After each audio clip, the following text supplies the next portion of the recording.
1 अप्रैल को रमज़ान माह का पहला जुम्मा है।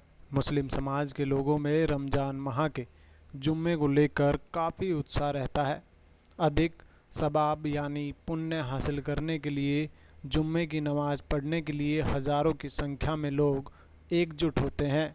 कोरोना वायरस बीमारी को लेकर मेवात और देश भर में लगे लॉकडाउन के मद्देनज़र मेवात के मशहूर मुफ्ती जाहिद हुसैन ने आह्वान किया है कि जिस तरीके से पहले मुसलमान घरों में नमाज व जुम्मा पढ़ रहे थे, इसी तरीके से रमज़ान का माह जुम्मा भी घर पर अदा करें और जुम्मा केवल उन्हीं गाँवों में पढ़ा जाए जिन गाँवों में पहले से ही जुम्मा होता रहा है।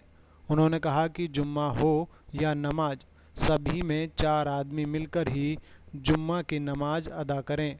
उन्होंने लोगों को बताया कि भले ही कोई आदमी जुम्मा की नमाज ना पढ़ सके, लेकिन उसकी नीयत जुम्मे की पढ़ने की हो तो अल्लाह उनको भी पढ़े हुए जुम्मा की नमाज का सवाब यानी पुण्य अदा करेगा।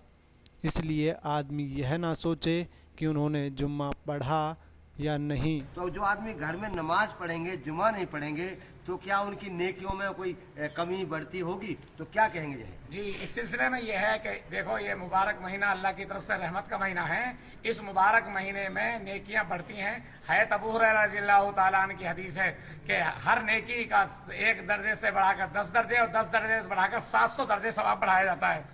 और नफलों का सवाब फर्जों के बराबर और फर्जों का सवाब 70 फर्जों के बराबर कर दिया जाता है। फर्जों का सवाब 1 से बढ़कर 70 दर्जे बढ़ा देता है और हर नेकी 700 दर्जे तक पहुंच जाती है। अब इन हालात में, इन मजबूरियों में हम जो है घरों पर नमाज पढ़ रहे हैं, घरों पर जुमा पढ़ रहे हैं, बैठकों पर नमाज पढ़ रहे हैं, तरावी घरों पर पढ़ रहे हैं, लॉकडाउन की पाबंदी कर रहे हैं, और ये हालात हैं, मजबूरी हैं। अल्लाह तो दिल को देखता है, हमारा दिल वही तड़प रहा है कि किसी तरह कैसे वो रौनक होती।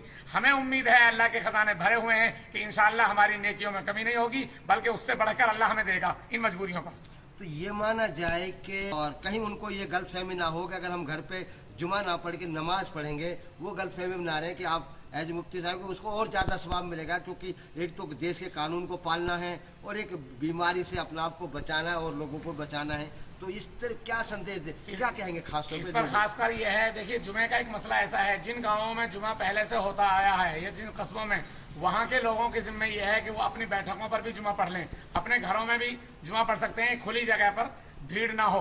और जिन गाँवों में जुमा होता ही नहीं है, पहले से जुमा के शराइत नहीं पाए जाते, उनके लिए यह है कि वो अपने घरों पर भी रहकर, बैठकों पर रहकर ज़ोहर की नमाज़ अदा करें और नेकियां हमारी बढ़ेंगी, क्योंकि हम कानून का पालन कर रहे हैं और इस वबा से, इस बीमारी से बचने के लिए दूरी बनाए हुए हैं कि जो कहा गया कम से कम 1 गज या 2 गज की दूरी का पालन जो हुक्म है, वो डॉक्टरों की हिदायत पर हम अमल कर रहे हैं। उस हिदायत की वजह से इस बीमारी से बचने के लिए जो हम अमल कर रहे हैं, हमें उम्मीद है अल्लाह की ज़ात से, अल्लाह की रहमत से ये उम्मीद है, मैं समझता हूँ कि इंशाअल्लाह हमारी नेकों में इजाफा होगा। इसलिए लोग ये वहम ना करें कि हम बड़ी मस्जिदों में जाएं। नहीं, किसी बड़ी मस्जिद में जाने की जरूरत नहीं। अपने अपने बैठकों पर, अपने अपने घरों पर, झोंपड़ियों पर, जो जहाँ रहता है वहीं अल्लाह की इबादत करे, नमाज पढ़े। जुमा का वक्त है, जुमा के दिन है, या जहाँ जुमा होता है तो वहाँ जुमा का भी एहतमाम करें, लेकिन भीड़ इकट्ठी कहीं ना करें और बड़ी छोटी सब मस्जिदों में भीड़ से बचने की कोशिश करें। नमाज, तरावी, जुमा वगैरह इत्मीनान से अपने घरों में पढ़ें और अल्लाह से दुआ करें कि ये बीमारी खत्म हो जाए। अभी आपने जिक्र किया उनकी क्या मिकदार होनी चाहिए, क्योंकि भीड़ इकट्ठी करने से तो मना किया गया है, इसी वजह से मस्जिदों को रोका गया है। क्या उनकी संख्या होनी चाहिए? क्या जरूर है कि जुमा पढ़ा जाए, पढ़ना ही जरूरी है? क्या कहेंगे आप? जी, जुमे के लिए यह है कि जुमे के लिए कम से कम जो है 4 आदमी काफी हो जाते हैं। यानी अगर किसी जगह 4 हैं, इमाम साहब है, 3 उसके पीछे हैं, बस उन्हीं में अगर इमाम साहब ने मुख्तसर सा चंद लाइन का खुतबा पढ़ दिया और चंद लाइन के खुतबा पढ़ने के बाद उसने जुमा पढ़ाया है।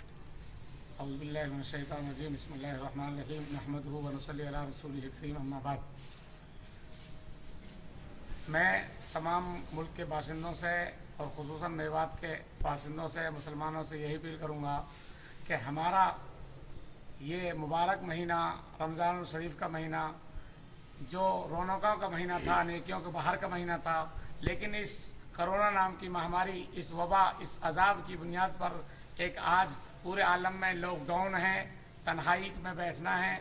और हम इलाका मेवात वाले भी और हिंदुस्तान वाले भी, हुकूमत اور جو مرکزی حکومت کا فیصلہ اور ہماری صوبائی حکومت کا فیصلہ اس کے مطابق ہم لاک ڈاؤن کو پوری طریقہ سے مان رہے ہیں, اس کا پورا پالن کر رہے ہیں, پوری طریقہ سے فالو کر رہے ہیں. اب تک کر رہے ہیں, ہر نماز میں, 5 نمازوں میں اور جمعہ میں بھی کر رہے ہیں. 1 مہینے سے زیادہ ہو گیا لاک ڈاؤن کا پالن کرتے ہوئے.